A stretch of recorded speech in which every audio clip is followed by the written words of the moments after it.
There has not been, in the history of humanity, across any culture, any book, any story, any fable, there has never been across the history of humanity any respect put on the name of a promiscuous female, ever. Ever. You name the biggest conquerors that you can possibly name from history. Genghis Khan, Alexander the Great, all of them. They all had 100 wives, bunch of children, Big G, conquered the world. Normal. That is normal evolutionary biology. That's how men are designed to be. There's never been a single female who's been celebrated for her promiscuity ever in history. It's always been frowned upon and disgusting. So yes, we are completely and utterly different. If a woman decides to do the same, purely because her value is high enough to attract so many males, because she's beautiful, for example, it is completely different. And I'm going to explain to you why it's completely different. So buckle up. It's different. It's different. It's different. Well, I'll tell you why. It is impossible for a female to be promiscuous on a long enough period of time without devaluing herself, because she is people she shouldn't be. There is no way she is sleeping with endless men, and all of them are either high-value men or treating her the way she should be treated. If you find a woman who slept with 50, 100 dudes, she's either dudes which aren't at her level or haven't worked hard enough to try and get the... She was just too drunk to realize he's a loser who plays video games, or she's a top G who barely texts her back. So either way, she's a dude she shouldn't be, or a guy who's at the level who doesn't give her the right amount of attention. For a woman to find a guy who's truly on a level, who truly treats her the way she should be treated, that's once every couple years, if that. And you know what's funny about the universe? It's actually beautiful about the universe, because it's equal and opposite forces. When you devalue yourself, it's kind of like men can smell it on you. They can just look at it and go, oh. And that's the way it works. So you have to be very careful as a female and sit and go, does this man truly deserve to me? And if you think about it, the answer 99% of the time, especially if you're promiscuous, is no. So when a woman is sleeping around with all these men, she's devaluing herself. She's devaluing herself, and the world knows, God knows, the universe knows. When a man does it, he doesn't devalue himself at all. That's just the way it works. Can I ask you a question? Wait, Esther, 1 second. Sir, may I ask you a question? What would you say if a woman now is married to 2 men? Haram. Why? No, I'll tell you why. Let's talk about this. What is the difference between a man, let's say me, I have 4 wives, right? What's the difference between a man having 4 wives and a woman having 4 men? You can impregnate the 4 wives at the same time. You can impregnate the 4 wives at the same time, and we know who the parents are, right? So let's say you had 4 pregnancies, you know who the mother is because she's carrying the baby, and you know who the dad is, top G. If you had a woman with 4 men and she gets pregnant, who's the parents? What about if... No, I'm asking. Okay, do you know? I ask, what if they're different races? Answer one white, the one black. question. You don't know. Answer the question. You don't know. Now, modern science can come along and maybe fix that for you, but that doesn't mean it's not wrong in the eyes of God. The idea of having a family, the idea of a child being born, one of the baselines for a new life to come onto this planet is for at least to understand who the 2 people who made it are, at least. If you have a woman 4 dudes, you don't even know who got her pregnant. So may I just say... disgusting. Wait. Have you seen the twins that had 2 different dads? Oh, yeah, I saw that. May I just say something then? So if that is the case, yeah, if the one thing that you're meant to have is, you at least you know who the 2 people that put that child on earth are, then that's why promiscuity for men is also a problem, because they get women pregnant. Sometimes they don't even know they have children. That's haram, no? No, it's completely different. It's different because you have to understand, I'm talking about humans. You look at humans from a societal perspective, but society has changed, right? So let's say 200-300 years ago, if a woman got pregnant, she needed a man to survive. If that man didn't take care of her during pregnancy, she was going to die. She couldn't work a job, she couldn't hunt, couldn't fish, whatever, right? A woman literally needed that man for survival. So if you were to come to me and say, I'm pregnant, but you've been by 4 different dudes, I'd be like, who says it's mine? Why am I looking after you? None of them want to look after her. She will literally perish. This is why in most of the world today, still today, virginity is so coveted, and throughout all of history it's been so coveted, because that's the only way to ensure paternity. She's a virgin, I know that's my baby. She ain't a virgin, prove it's mine.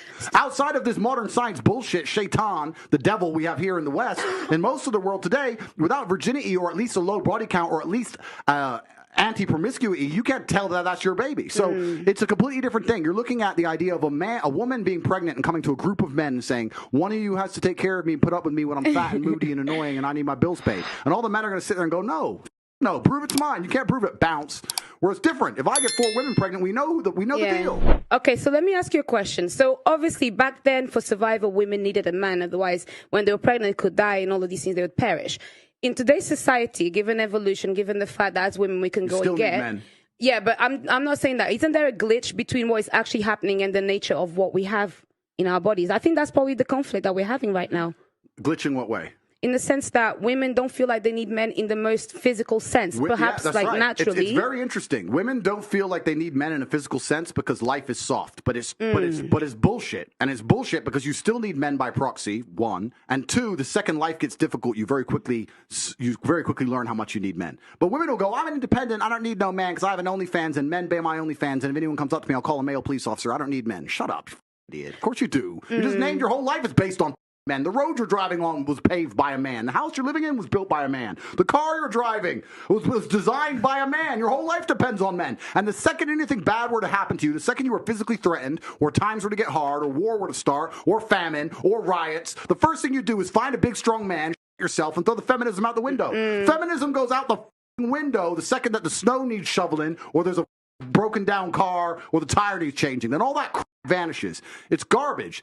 And this is the very interesting thing. I'll make a point here, which is going to get me canceled again, but I don't give but this is the point. Feminism in and of itself can't be defended. The point of an idea is that it can be defended by the people who believe in it. This has been the whole point of war since the dawn of time. It doesn't matter if it was the Christians against the Hindus. It doesn't matter if it was the Germans against the French. There were people who had ideas and ideologies, and they're prepared to fight each other to defend their ideology. Feminism is an ideology which cannot be defended by feminists. The only people who could defend feminism are the men who subscribe to the garbage. If all the feminists were to get in a line and say, we want feminism, and the conservative men were to get in a line, you would learn very quickly it's bullshit. I had a friend in Afghanistan when Taliban kicked America out, and he told me the Americans were telling the girls they could go to school. So they built all these girls' schools, and they put the Afghanistani defense forces there, and they funded the Afghanistani defense forces to protect these schools. You had American satellites, you had night vision goggles. Taliban were afraid to attack. America leaves. Now you have Afghani defense forces. They're basically blind. They don't have satellites anymore. Don't have night vision, whatever. So now it's a real war. The men are standing next to this girls' school. The Taliban are coming. You're some dude. You're standing there, and you're looking at this girls' school going, I don't really give a girls go to school. Bounce. And you didn't fight. So that's why they all gave up and Taliban took over so quickly. And when I said this, the girls like, yeah, they should have fought for us, feminism. Why don't the women fight? Can I ask? Oh, wait, the women can't defend their own idea. You need men to defend feminism. So that's why the whole thing is stupid. So the second men don't defend it, it just fails as a ideology. It's garbage. May I tell you something now? So this is the thing. This is when we assume that women perhaps don't have the physical or even mental ability to go to a war. Wait. Because this is the thing. For example, in Ukraine, a lot of women took up arms. And in fact, I'm Angolan. I'm Angolan. Wait, I'm Angolan. And don't lie. Listen, to the people at home. Wait, don't worry. I'll talk about my personal story. Go to war? You no, fight wait. The front lines? Let me tell you something. This is the thing. I think it's also really silly to assume that, for example, a woman, because she didn't go to school, she'll not be as intelligent as a man. Therefore, naturally, a woman is not intelligent. No, it doesn't make sense. If we're now starting to normalize equality and we want to put everybody in the forefront, give a woman a Who's gun. Who's normalizing equality? Well, that's what people are wanting. Then that's people the case. Like who? Let me tell you, Auntie. Who wants to normalize equality? People like who? Feminists. Who else wants to? Well, actually, no equality. I want respect. That's really what I want. Stopping you from getting respect. Exactly. No, I get respect. I get respect. I get respect. So, that's what I want. That's what I like. Respect. What I think is, you don't even know what you want. I'll tell you what I want. Know what you want. You want equality, as a woman, I carry myself differently. I actually hold the things that I have done in the fights that I fought. I hold it. That's why when you speak to me, I don't move different. I move different to many of the girls. That's why when you talk to me and you argue with me, I don't take it. You do sometimes. And I'll tell you something. A lot of women may have the accolades to be somebody, but they are uncomfortable to own that. And the reason why, then I would like to ask you, for example, I do need a man, for example, to, procreate. But other than that, I'm quite strong. And I would find a way to protect myself differently. With that mentality, what would be the man that would be for me then? Denava, what would you do if one of these security guards broke into your door? What would I do? I'll tell you. What would you do? What would you? No, seriously, there's no guns here. She's a feminist. I'll tell you. No, I'm not a feminist.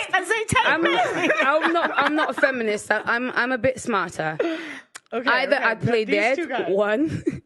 Yeah. Okay, they see you're not dead. It's okay. They no, see I'd you be like breathing. this. And then if not, maybe I would kind of be very gentle and comply to find a way to get out of it. So if they want to come and kill me, there's not much that many people can do. But let's make an important point. You're talking about equality equaling respect. The way you get respect as a woman is by being feminine.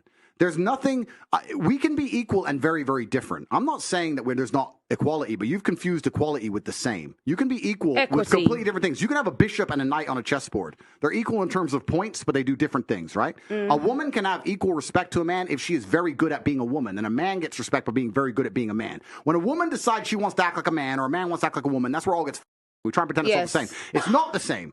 Men and women are good at different things. We have different strengths, different weaknesses. There's nothing wrong with accepting that. There's nothing wrong with saying, I'm a woman, I'm good at X, he's a man, he's good at Y. Then we work together as a team, we have a beautiful family, we're happy forever. It's only confused where you have women who sit and go, no, because in the name of equality, we can fight in war. There's no women on the front line in Ukraine. That is psyop bullshit. They put some chick there dancing around doing Pokemon dances to try and convince men to go die in a ditch. It's garbage. If you go to the front line of Ukraine right now, you do not see women in their makeup and their manicures. You see fucking men in the freezing cold dying. You know where the women are? Dubai. Chilling. That's where the women are. So to sit and pretend that women are just as capable physically as men is a lie, it's delusion.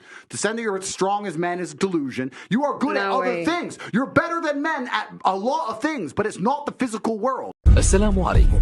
لا تنسوا الاعجاب بالفيديو والاشتراك في القناة تشجيعا لنا لنستمر بنشر المزيد إن شاء الله.